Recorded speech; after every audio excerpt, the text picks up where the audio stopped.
Okay, so we are going to do a demonstration of paper mache. And I want to show you how to tear up newspaper. Newspaper has a grain.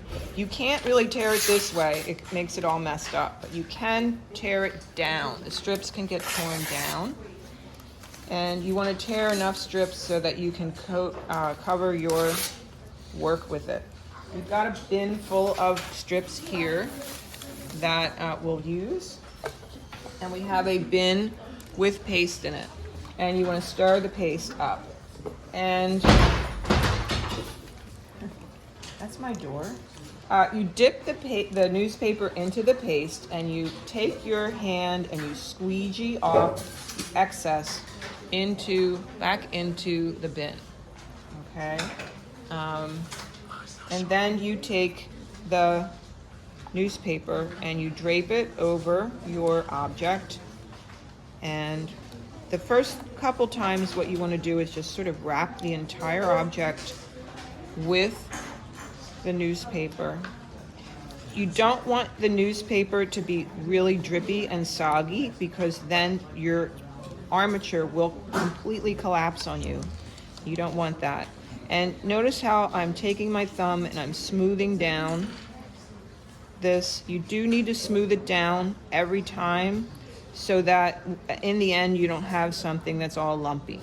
Okay, so I'm going to take another piece of newspaper, and I want to bring this closer so you can see.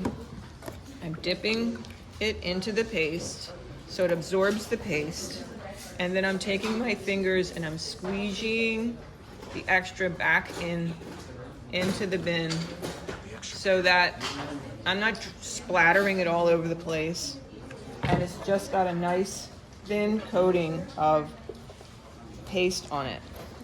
And then I'm taking this and wrapping it around the whole object. Make sure that it sticks to the armature really well.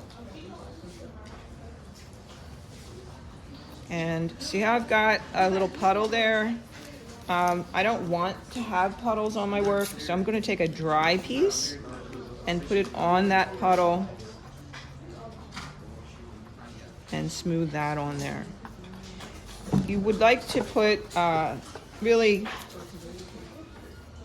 a layer of newspaper around the entire surface first and let that dry overnight, and then the next time you come into class you would put a couple more layers on. Okay, so that's how we do it. Squeegee off, and you want to put your newspaper all different directions so that it makes a very strong piece, because you don't want it to be flimsy.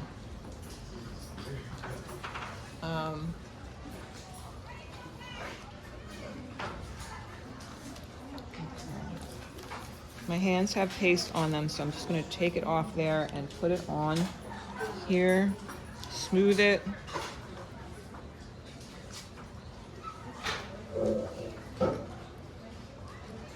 So that it's not all lumpy. Okay, and I will coat the entire thing, going all different directions and overlapping the strips. Okay, let's I just want to show you.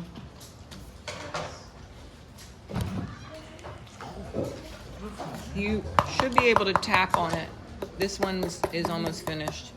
It should make a nice sound, and that means it's nice and sturdy. Can you turn it off now?